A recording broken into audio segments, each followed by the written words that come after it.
พี่น้องปิดฤดูกาลลงแล้วกับหมอลำสาวน้อยลำเพลินโชว์ซึ่งเป็นวงสองของสาวน้อยเพชรบ้านแพงพี่น้องเอ๋ยหลังจากปิดฤดูกาลลงกับพี่เสียงวิพากษ์วิจารณ์จานย่างหนาหูเป็นจังไดเนาะศิลปินคือลงไหลายเถพนาบาที่เห็นณตอนนี้แม่พญาติ๋มกุสุมานท็อปนราชัยผู้บริหารผู้นำทีม แล้วก็พระเอกคำเคนนัทภูมิพระเอกเงินล้านพี่น้องเอ๋ยร่วมไปถึงนางเอกก้อยซาลินีที่เห็นตอนนี้4 คนแล้วพี่น้องเอ๋ยบัดนี้บอสโจว่าจังไดวะติบอสโจว่าจังสิล่ะหมอลำปีแรกบ่มีสัญญามีเพียงสัญญาใจและดูใจกันไผอยู่กับฝากแฟนๆ FC ซอยอยู่ซอยดันให้เขาถึงฝันไผบ่อยู่กับไปเจริญงดงามเพราะถือว่าท่านได้ทำหน้าที่จนจบฤดูกาล ชื่นชมลูกๆทุกคนที่อยู่จนฮอดมื้อนี้มื้อปิดฤดูกาลส่วนตำแหน่งที่ว่างหัวหน้าผู้บริหารเขาบ่ปล่อยวงห่างดอกบ่ปล่อยวงด้อยดอกเก้าไปไงไม่มาวิถีหมอลำวัฏจักรหมอลำให้กำลังใจกันดีที่สุดล่อส้มฤดูกาลหน้าได้เลยไผสิมาเฮ็ดหน้าที่ตำแหน่งอีหยังผมรู้สึกว่าสนุกตื่นเต้นน่าติดตามแน่นอนสาวน้อยลำเพลินโชว์ มันบ่มีสัญญาว่าซั่นปีแรกนั้นอยู่ด้วยใจ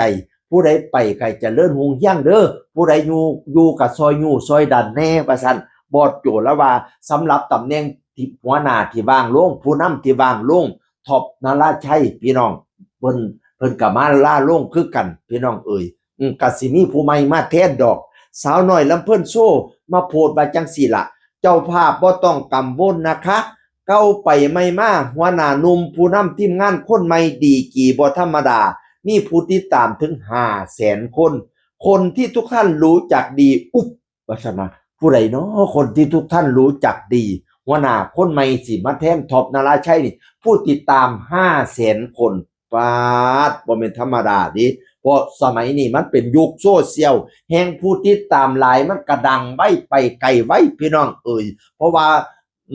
บอสโจแล้วเป็นผู้นำทางโซเชียลเนาะโอ้ยสาวน้อยเพชรบ้านแพงล่ะผู้เอาโซเชียลเข้ามาในวงการหมอลำเฮ็ดให้สาวน้อยเพชรบ้านแพงเป็นที่รู้จักกันอย่างทั่วถึงก่อนนี่ก่อนหน้านี่ยอมรับว่าสาวน้อยบ่แม่นหมอลำแถวหน้าเด้หลังจากโซเชียลเข้ามาบอสโจเข้ามาบริหารน่ะสาวน้อยก้าวกระโดดเป็นหมอลำแถวหน้ามีงาน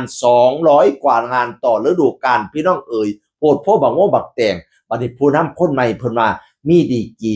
ผู้ติดตามถึง500,000 คนโอ้ผู้ใดเนาะบัดนี้เนาะแต่บ่แม่นข่อยแน่นอนเพราะว่าข่อย50,000 คนไกลอยู่พี่น้องเอ๋ยบัดนี้บอสโจก็มาเว้าอีกบอสโจว่าจังซี่ล่ะขอบพระคุณสมาชิกสาวน้อยลำเพิ่นโซ่สาวน้อย2ลูกทีมทุกคนที่ร่วมสร้างผลงานกันด้วยจากมืดเปิดฤดูกาลฮอดปิดฤดูกาลคนใดอยู่ต่อพร้อมสู่กับพ่อกับเมียก็ลุยกันสักมื้อนึงเฮาสิต้องปังพอบ่ปล่อยให้น้อยหน้าน้อยตาดอกทุกอย่างมันมีวันมีเวลาของมันเฮาเป็นหมอลำปีแรกฤดูกาลแรกได้ส่ำนี้ก็สุดยอดแล้ว120 กว่างานผ่านมาทุกคนเก่งมากทุกคนสู้มากส่วนคนที่ลาไปก็บ่ได้ไปต่อกับเมียกับวงพอโจก็อำนวยอวยพรให้เจริญเติบโตสมหวังตั้งใจนะลูกๆบ่มีหยังติดค้างใจต่อกันจักคนโชคดีมีไสขอให้สำเร็จถ้าบ่สมหวังอยากกลับมาหาพ่อก็ยินดีต้อนรับเสมอฮักแพงลูกๆทุกคนยินดีกับการเจริญเติบโตของลูกๆส่งกำลังใจให้คนอยู่ต่อพ่อก็จะช่วยผลักดันเต็มที่สร้างผลงานสร้างเงินสร้างศิลปะวัฒนธรรมไปด้วยกันฤดูกาลหน้าจัดเต็มผู้ดูก็ผู้ไปผู้อยู่ก็มีไส้ผู้ไปก็มีโชค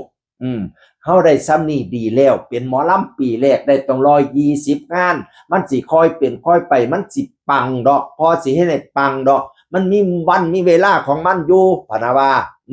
เพราะว่าหลายคนก็ไปเนาะบัดนี้เพิ่นก็ประกาศไปหาเจ้าภาพบ่ต้องกังวลบ่ตั้งต้องกังวลฤดูกาลหน้าจัดหนักจัดเต็มแน่นอนพะนะว่านั่นน่ะเพราะหลายคนเพิ่นฮอดศิลปินหลายคนก็ออกไปเนาะมัน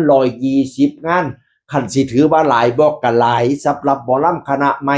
แต่สำหรับศิลปินที่ดังๆเขาเคยอยู่กับวงที่มี200 กว่างานแล้วมาอยู่ได้120 งานเขาก็อาจรู้สึกว่า เพิ่นตั้งเป้าไว้มันก็อาจจะไม่ถึงตามเป้าเนาะบางคนก็มีวาดฝันว่าจะสร้างนั่นสร้างนี่จะซื้อนั่นซื้อนี่ลังเทียมันบ่ฮอดเป้าฮอดฝันเพิ่นก็โบยบินไปหาหม่องที่เพิ่นคิดว่าสิเฮ็ดได้ฝันเพิ่นไปถึงสมหวังเพิ่นล่ะพี่น้องเอ๋ยเป็นกำลังใจให้สู้ผู้สู้คนสู้ๆเด้อสู้ๆเด้อเสียงอื่นคนเก่าเว้าสู่ฟังสวัสดีครับสวัสดีครับ